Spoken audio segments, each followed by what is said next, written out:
Buenos días, hermanos, Dios les bendiga. Qué bendición verles en la casa del Señor. El mejor lugar donde podemos estar un domingo en la mañana es la casa del Señor. Abra su Biblia en Colosenses capítulo 3. Hemos estado estudiando la carta del apóstol Pablo a los colosenses y estamos justamente en el capítulo 3. Es un capítulo que nos ha traído mucha bendición. Si pues habéis resucitado con Cristo, buscad las cosas de arriba, donde está Cristo sentado a la diestra de Dios. Poned la mira en las cosas de arriba, no en las de la tierra, porque habéis resucitado con Cristo y vuestra vida está escondida en Dios. Eso estudiamos hace unas 3 semanas y hace una semana estudiamos maten bien muerta, asegurándose de que no vuelva a vivir y que quede muerta para siempre a la fornicación, a las pasiones desordenadas, a los malos deseos, a la avaricia y a la impureza. Y hoy, después de que hemos aprendido que hemos de matar esas cosas para que ya no permanezcan en nosotros, porque hemos resucitado con Cristo y nuestro deber es buscar más bien las cosas de arriba, llegamos al verso 12 que nos introduce a una nueva moda. Hoy vamos a hablar del último grito en la moda cristiana, porque vamos a hablar de vestido, cómo debe vestirse un cristiano. Y es que cuando un niño nace desnudo, como dijo Job: desnudo salí del vientre de mi madre, desnudo volveré allá. En realidad es algo parecido. Nosotros cuando nacemos de nuevo estamos desnudos en lo que se refiere a lo espiritual, porque nuestro viejo hombre, como vimos la semana pasada, nos hemos despojado de él, del viejo hombre con sus hechos. Hemos quitado la ropa que estaba sucia, aquella alegoría que hice sobre el barrial y la ropa llena de barro y toda maloliente, que la quitamos. Una vez que la hemos quitado hay que vestirnos de algo, pero ¿de qué nos vestimos? Entonces el Espíritu Santo nos dice en el verso 12, por favor abra ahí en Colosenses 3, verso 12: vestidos pues como escogidos de Dios, santos y amados, de entrañable misericordia, de benignidad, de humildad, de mansedumbre y de paciencia. Siga leyendo conmigo: soportándoos unos a otros, perdonándoos unos a otros si alguno tuviere queja contra algún otro, de la manera que Cristo os perdonó, así hacedlo vosotros. Y sobre todo, vestíos de amor, que es el vínculo perfecto.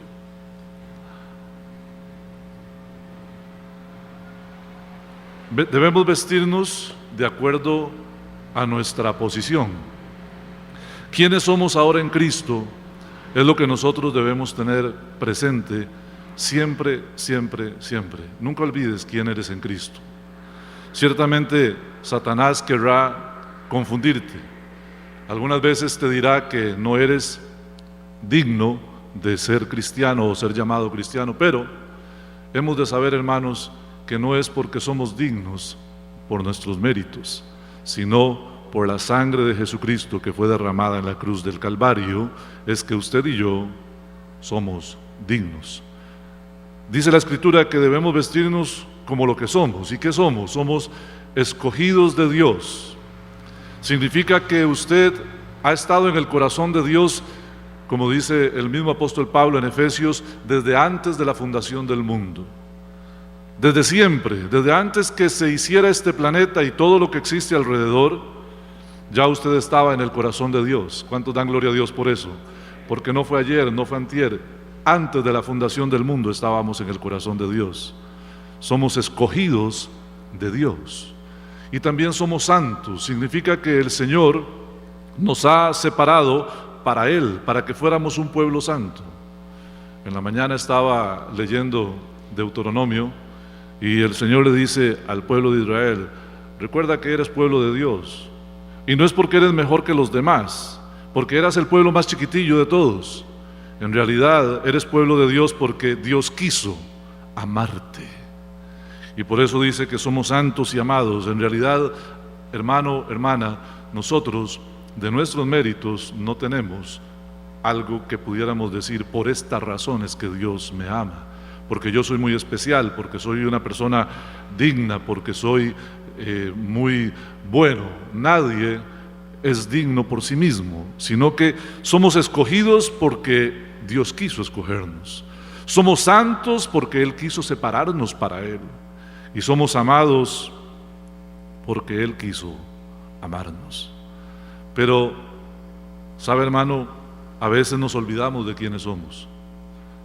Y una cosa que he notado a lo largo de mi vida, que no es como dijo Jacob delante de Faraón: los años de mi peregrinación son pocos y no tan buenos, pero lo he notado. Y es que la vestimenta tiene mucho que ver con quién es usted. Yo estaba pensando en cómo se visten los diputados para ir al Parlamento. Ciertamente todos van con saco y corbata, y cuando alguno no lo hace, como alguno que alguna vez iba con sombrero y otro que iba con una poncho porque era indígena o de etnia también diferente, llama mucho la atención. Si bien es cierto, hay dichos que dicen que el hábito no hace al monje, hemos de decir que sí es verdad, que depende cómo usted se vista, esa es la impresión que usted da. Y entonces la gran pregunta es: ¿cómo nos vestimos los hijos de Dios? Yo estoy seguro que por la vestimenta, muchas veces si alguien se le acerca a usted, usted sabrá si es una persona en quien puede confiar o alguien de quien usted debe huir. Si le inspira confianza o no le inspira confianza. ¿Quién va a una entrevista de trabajo en chancletas, en short y con una miniseta? ¿Quién va a X lugar vestido indignamente? Y es que es justamente de lo que el apóstol Pablo nos quiere hablar. Nosotros como cristianos, si somos escogidos de Dios, si somos santos, si somos amados, si somos pueblo de Dios, debe notarse que lo somos. Debemos glorificar a Dios con nuestro vestido. Y usted seguramente está pensando: ok, el pastor ahora va a empezar a hablar de los pantalones, las minifaldas y las camisetas. Y no tengo que hablar de eso nada, porque el Espíritu Santo le habla a usted de eso. Hoy voy a hablarle del vestido espiritual. Note cómo empieza, dice: vístanse, y empieza a darnos una lista de 5 cosas de las que nosotros debemos vestirnos. La primera es de entrañable misericordia. Pero antes de llegar ahí, yo quiero que usted vaya al verso 13, al final, y lea las últimas palabras: de la manera que Cristo lo hizo, así hacedlo también vosotros. Aplica para todo lo que vamos a ver hoy. Entrañable misericordia. Entrañable significa que es algo profundo de mi corazón. Cuando leía esta frase, me doy cuenta que yo he fallado, y creo que usted también. Porque entrañable misericordia significa amar a cada persona en su miseria, pero cuando se dice que es entrañable, significa una empatía total. Es la misma empatía que el Señor Dios Todopoderoso tuvo con nosotros. Hermanos, Dios podía, si quería, dejar que nos perdiéramos. La raza humana se equivocó en Adán y pecó contra Dios, y Dios pudo haber dicho: no hay nada que hacer. Se perdieron por sí mismos porque ellos quisieron. Pero sabe, Él nos amó en nuestra miseria. Él nos amó tal y como somos. Y aunque no tenía que hacerlo, porque seguiría siendo Dios aunque no lo hubiera hecho, Él decidió enviar a Jesucristo, su Hijo, para que tomara forma de hombre, y estando en la condición de hombre se hiciera como un siervo, y luego como un delincuente fuera llevado a la cruz del Calvario para darnos salvación y vida eterna. Eso es misericordia. Es entregar la vida, entregar todo para poder ayudar al que está desvalido. ¿Cuántas veces nosotros hacemos esto? ¿Hasta dónde llegamos nosotros para ayudar al pobre? Para ayudar al que tiene menos que nosotros, al que nos necesita. Y sabe, hermano, cuando estamos hablando de este tema, toda la carta de Colosenses es dirigida a la iglesia que está en Colosas. La carta a Colosenses es dirigida a la iglesia. De todas formas, el apóstol Pablo siempre escribió sus cartas a la iglesia. Es decir, todo esto que estamos viendo hoy no tiene que ver con el vecino, no tiene que ver con el inconverso, no tiene que ver con el indigente. ¿Sabe de quién está hablando aquí? De sus hermanos, de los hermanos en Cristo. Entrañable misericordia significa: me voy a poner en los zapatos de mi hermano para así poder entender lo que a él le pasa, y voy a actuar con él como me gustaría que, si yo estuviera en su condición, me hicieran a mí. Recuerdo aquí la frase de Jesús que dijo: de manera que todo lo que quisierais que los hombres hicieran por vosotros, así haced también vosotros con ellos. Esto es entrañable misericordia. Y el mejor ejemplo de entrañable misericordia es Cristo. Pero luego dice que también debemos vestirnos de benignidad. Y entonces piense usted que la entrañable misericordia podría ser la camiseta. Y luego vas a ponerte una camisa que se llama benignidad. Benignidad es bondad, es ser bueno. No solamente es hacer cosas buenas, sino ser bueno. Y hay una gran diferencia entre hacer y ser. El hacer no te convierte en una buena persona, pero el ser una buena persona sí te convierte en alguien que hace cosas buenas. A veces lo hacemos al revés. A veces pensamos que hacer una cosita por aquí y una cosita por allá y dejar que unas migajas caigan de nuestra mesa para que coman los que están más abajo es algo bueno. Eso no es lo que Dios quiere de nosotros.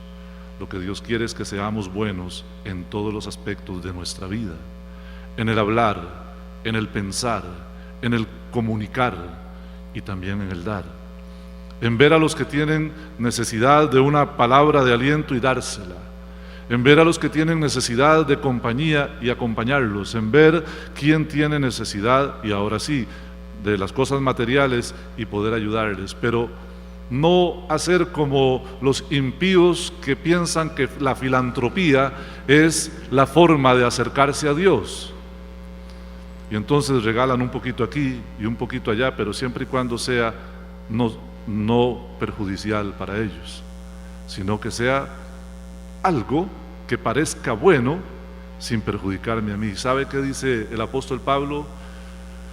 Yo con gusto me gastaré, y gastaré lo mío, con tal de que ustedes conozcan a Cristo.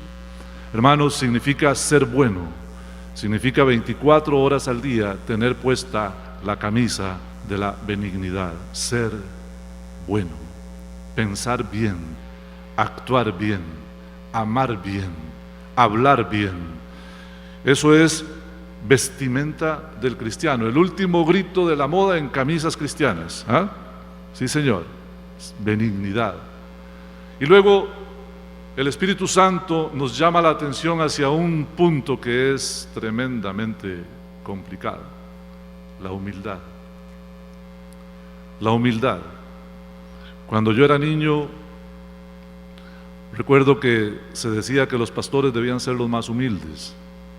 Nunca lo he entendido, porque pienso que en realidad el cristiano debe ser humilde.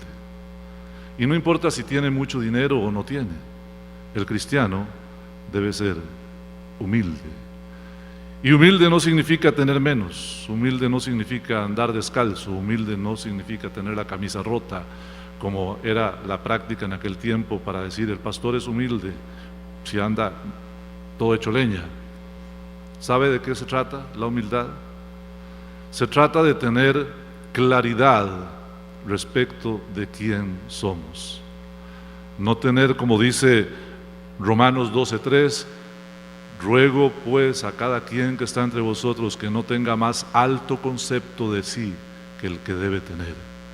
Significa que yo no debo pensar de mí más de lo que debo pensar, pero tampoco debo pensar menos de lo que debo pensar. Soy la persona que soy delante de Dios y delante de ustedes, y ustedes deben ser igual para con todos, ser transparentes, no fingir lo que no son, no pretender ser menos. ¿Sabe que a veces, pretendiendo ser humildes, somos orgullosos? Cuando decimos, yo soy humilde, ya usted no es humilde. O como dijo un hermano en una reunión, bueno, voy a hablar como a nosotros, a los que Dios nos ha dado sabiduría. ¿Ah? Y una señora dijo, bueno, yo hablo así porque yo soy muy sabia. Pretendiendo ser humilde, la persona puede llegar a ser muy arrogante. Ser humilde no es ser pobre, hay pobres que son arrogantes. Usted conoce a algunos, yo estoy seguro. Y ser humilde no significa ser el más callado, porque a veces el que calla, calla, pero lo que está pensando menosprecia a los demás. Ser humilde significa ser quien usted es para la gloria de Dios. Si sabe mucho, hacer como que no sabe para que el otro no se sienta mal. Si tiene mucho, hacer como que no tiene para que el otro no se sienta mal. Tener en cuenta primero al otro y cómo se va a sentir con lo que yo voy a decir o lo que yo voy a hacer. Recuerdo que hace unos años el pastor Fernando Rivera me enseñó una frase que me gusta mucho compartirla y quiero compartirla con ustedes. Parte de la humildad, queridos hermanos, queridas hermanas, es saber cuándo hablar y cuándo callar. Hay verdades, dice el hermano Fernando Rivera, que solo sirven para lastimar. Puede que usted tenga la razón, puede que usted lo que está diciendo es verdad, pero si lo único que va a hacer con esa verdad es lastimar, mejor calle. Es mejor callar y no hacer daño que tener la razón y hacer daño. Y justamente de eso se trata la humildad. Y entonces ya llevamos 3 prendas, ¿verdad? Hemos hablado de que debemos tener entrañable misericordia, hemos hablado de que tenemos que tener benignidad y de humildad. Y llegamos a las últimas 2 que no son menos complicadas, y yo diría que quizá la que sigue es la más complicada. Mansedumbre. Mansedumbre. Mansedumbre es poder bajo control.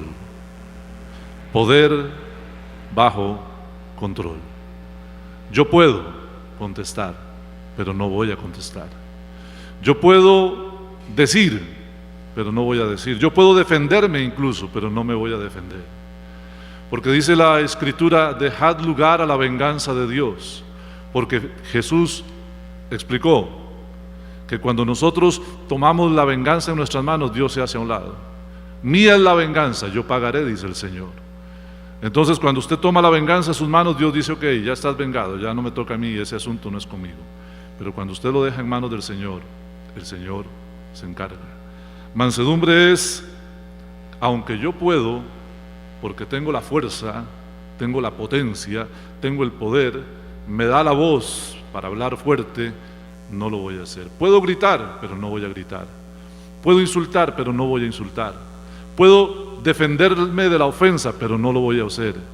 Incluso si recibiera una agresión física, el cuerpo me alcanza para poder golpear al otro, pero no lo voy a hacer. ¿Por qué? Porque vestidura del cristiano es mansedumbre. Mansedumbre. Un ejemplo de mansedumbre es Jesús. Recuerda, de la manera que Cristo hizo con vosotros, así hacedlo también. Jesús dijo, aprended de mí, que soy manso y humilde de corazón. Hermanos, allá en Getsemaní llegó un grupo de soldados y gente con palos y con espadas a buscar a Jesús. Y cuando Jesús les preguntó, ¿a quién buscáis? Ellos dijeron, a Jesús Nazareno. Y él dijo, yo soy. Y todos cayeron al suelo. Con solo 2 palabras de su boca, yo soy. Y todos cayeron al suelo. Se volvieron a levantar. Y la segunda vez Jesús les preguntó: ¿a quién buscáis? Y ellos dijeron: a Jesús Nazareno. Y él dijo: yo soy. Y volvieron a caer, porque la sola potencia de su presencia podía haberlos matado. Dice Apocalipsis que cuando Cristo venga y se junten todas las naciones en contra de Israel, Cristo aparecerá y solo su potencia de su voz matará a todos los impíos. Hermano, ante Pilato, Jesús estaba y le dijo: no tendrías poder si no te fuera dado de lo alto, porque no podrías hacer nada contra mí. Y cuando Pedro cortó la oreja de Malco, el sirviente del sumo sacerdote, Jesús le dijo: ¿qué haces? ¿No te das cuenta que si yo pidiera al Padre me mandaría 40 legiones y me defenderían? Sin embargo, como oveja fue llevado al matadero. Se dejó poner los clavos en sus manos y en sus pies. Se dejó poner la corona de espinas. Y algo que nunca nadie dice, y no entiendo por qué lo pasan por alto, pero sabe que cuando Jesús tenía la corona de espinas en su cabeza, lo golpeaban con una caña en la cabeza. ¿Lo ha leído? Ahí está en el Evangelio. Lo golpeaban. Tenía la corona y le daban sobre la corona. Lo escupían, le jalaban la barba y le decían: profetiza, ¿quién te golpeó? Al Rey del universo, al que podía con un pestañeo matarlos a todos. No abrió su boca. ¿Por qué? Porque había un propósito más elevado. Era el propósito de salvarlo a usted y salvarme a mí. Y por eso se dejó. Esto me lleva a preguntarle: ¿cuál es el propósito de su vida? Y si usted no practica la mansedumbre, echará a perder el propósito de Dios para su vida. Fíjese en la paciencia. Paciencia es capacidad de aguante. Es poder estar en una fila esperando el tiempo que haya que esperar sin quejarse hasta que llegue su turno. Es poder esperar por una promesa hasta que se cumpla. Es tener la capacidad de esperar y esperar y esperar y esperar. ¿Sabe, hermano querido? La paciencia es una virtud de Dios. ¿Cuánto lo ha estado esperando Dios a usted? ¿Cuánto? ¿Cuántas veces Dios te ha hablado la misma cosa? Conságrate, llénate de mí, busca mi presencia, quiero intimidad con vos, busca mi palabra. ¿Y cuánto tiempo Dios te lo dice una vez y otra vez y otra vez y otra vez, y te sigue esperando y te sigue esperando y te sigue esperando, y no reaccionas, pero Él te sigue esperando? ¿Cuántas veces Dios te ha hablado de que debes erradicar una actitud o un pecado, y Él te sigue esperando por amor? Esa es la virtud de la paciencia, esperar. Cuando leo estas 5 cosas, no me queda más remedio que pensar en el fruto del Espíritu, que está en Gálatas 5:22, que dice que es amor, gozo, paz, paciencia, benignidad, fe, mansedumbre y templanza. Carácter. Esto es carácter cristiano. A veces, cuando alguien se enoja, la gente dice: ¿qué carácter más fuerte? Yo tendría que decir: ¿qué carácter más débil? Porque en el enojo del hombre no opera la justicia de Dios. Y es más fuerte el que gobierna su carácter que el que conquista una ciudad, dice Proverbios. Y sabe, hermano querido, allá en 25:28 de Proverbios dice más bien: el que no domina su carácter es como una ciudad sin murallas, expuesto totalmente. ¿Cómo sería, por ejemplo, un matrimonio cristiano donde los dos practiquen la entrañable misericordia? Me pongo en el lugar de mi esposa con lo que yo le estoy diciendo, y para poder entender cómo ella se siente, me pongo en sus zapatos un momento y veo cómo ella se siente, y entonces eso me ayuda a actuar como a ella le gustaría que yo actúe, porque así me gustaría que ella actúe si yo fuera ella. Y funciona con el esposo también. Me pongo en el lugar de mi esposo, diga usted, hermana, no se vaya a malinterpretar, yo no tengo esposo. Usted, me pongo en el lugar de mi esposo para ver cómo se siente mi esposo respecto de esto que yo estoy haciendo o diciendo, para poder entenderlo y actuar de acuerdo a como él querría que yo actúe y como yo querría que actúe él si yo estuviera en sus zapatos. Y quede la benignidad, un matrimonio que practica la benignidad, donde yo soy bueno para hacer bondades a mis hijos, a mi esposa. Y quede la humildad, cuando yo soy quien soy aquí y en todo lugar y no pretendo ser más de lo que soy. Y quede de la mansedumbre, cuando aunque haya una situación difícil, yo no voy a reaccionar como puedo gritar, puedo insultar, puedo defenderme, puedo poner fuerza, pero no lo voy a hacer porque soy manso. Y la paciencia, mi esposa o mi esposo, hay algo que yo quiero de ella o estoy esperando y pasará años y debo esperar, paciencia. ¿Cómo sería un matrimonio así? ¿Cómo sería una iglesia así? Si todos nos vistiéramos así, ¿cómo sería la iglesia de Jesucristo? Hermanos, y esto es lo que Dios quiere exactamente de nosotros, que nosotros nos vistamos como escogidos de Dios, como santos y amados. Este es el último grito de la moda en ropa cristiana. No se trata de cómo me ven los demás, sino cómo me visto yo. Y vistiéndome así, los demás me verán como lo que soy, un escogido de Dios. Cuide sus palabras, no ofenda, no maltrate, sea bueno, sea buena.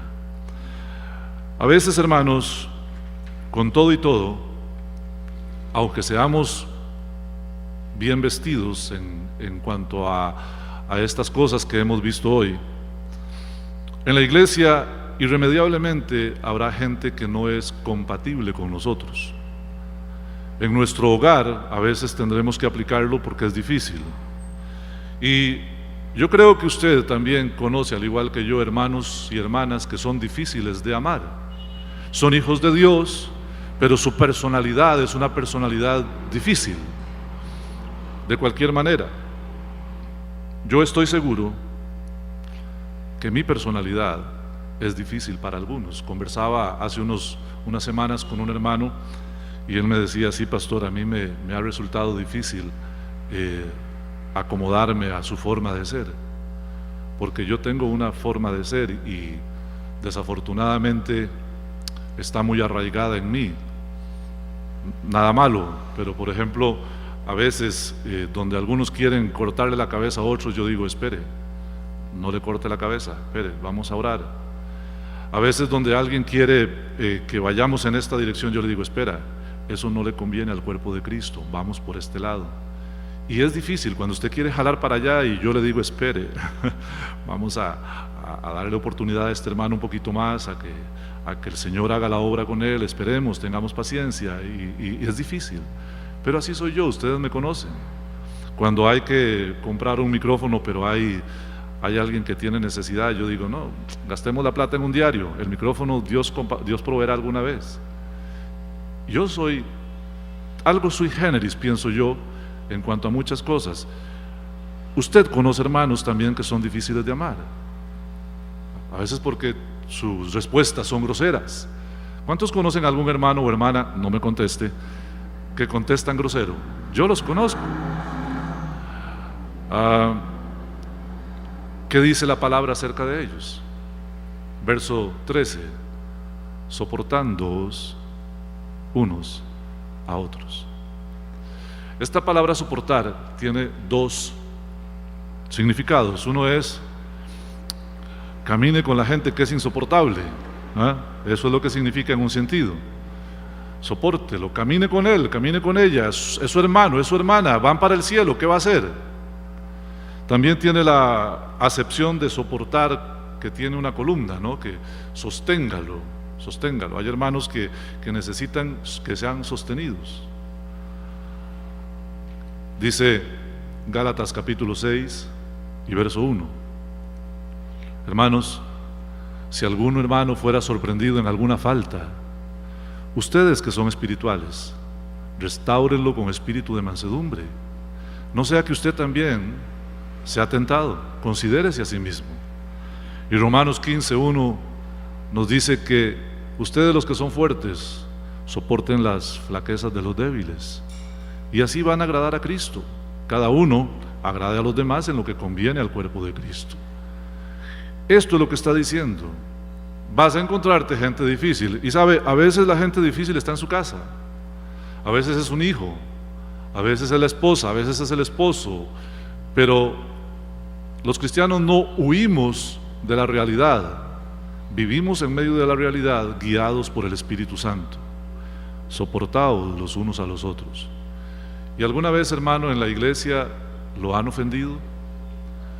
Yo estoy consciente de que el que mucho habla, mucho peca, y a veces desde el púlpito, por X o Y razón, yo digo algo que a usted lo ofende. Nunca es mi intención, nunca me levanto pensando voy a ir a la iglesia a ofender a los hermanos, jamás. Pero es irremediable que con el hablar alguno se sienta ofendido. Pero no solamente yo desde el púlpito, también en el contacto de la iglesia. Alguna vez usted vino y pensó que aquel hermano no le quiso saludar porque en el momento que usted iba a saludarle, esa persona dio la vuelta y aquella persona tal vez ni cuenta se dio, pero usted se sintió mal, y más si alguien lo estaba viendo, y más si después de que lo estaba viendo hizo ¡ah! Lo que le hizo. Así somos, Dios mío. Hermanos, ¿qué hacemos con los hermanos, con la familia que nos ofende? Aquí está la palabra: perdonándoos unos a otros si alguno tiene queja contra otro. Si usted tiene queja contra mí o queja contra alguien, lo que la palabra dice es que usted debe perdonar. Y este perdonar no depende de si me pidieron perdón. No, el cristiano tiene que tener un corazón perdonador. Si me ofendieron, perdono. ¿Sabe? Estamos estudiando los jueves la primera carta del apóstol Juan, y es tan interesante. Justamente este jueves que viene trataremos este tema. ¿Cómo es que Dios nos perdona a nosotros? La sangre de Jesucristo, su Hijo, nos limpia de todo pecado. Pero cuando leemos esa frase está en presente continuo. No dice la sangre de Jesucristo nos limpió de nuestro pecado, o nos dice nos limpiará de nuestro pecado. Dice la sangre de Jesucristo nos limpia de todo pecado. La imagen es como si hay una pared y en esa pared corre agua. Está cayendo agua todo el tiempo, las paredes lloronas que llaman, que son muy lindas. Entonces el agua está ahí, cayendo sobre la pared, y alguien viene, toma una pelota de barro y la golpea contra la pared. ¿Sabe qué pasa con esa pelota de barro? Se lava. Así somos nosotros en Cristo. ¿Sabe qué pasa con el pecado suyo cuando usted es cristiano? Se lava. Cada vez que usted peca, la sangre de Jesucristo lo limpia. Eso le responde a usted una pregunta que hay muchas veces en el corazón de los cristianos. Muchas veces el cristiano piensa: ¿qué pasa si yo cometo un pecado y en ese momento viene Cristo? Me quedo. La pulsé toda la vida, fui bueno, fui cristiano, hice todo lo que podía, pero en el momento que cometí un error, tuve un mal pensamiento, dije algo que no era correcto, en ese momento vino Cristo y me quedé. Eso no funciona así, hermano. Aquí está la buena noticia: la sangre de Jesucristo nos limpia de todo pecado constantemente. Significa que Él nos perdona. Nos perdonó ayer, nos perdona hoy, y muchísimas veces, hermano, usted ni cuenta se da cuando ofendió a Dios. ¿Sabe qué hizo David un día? Y es una oración muy constante para mí y se la recomiendo. Dios, orando, dijo: Dios, por favor, líbrame de mis pecados, de los que conozco y de los que me son ocultos.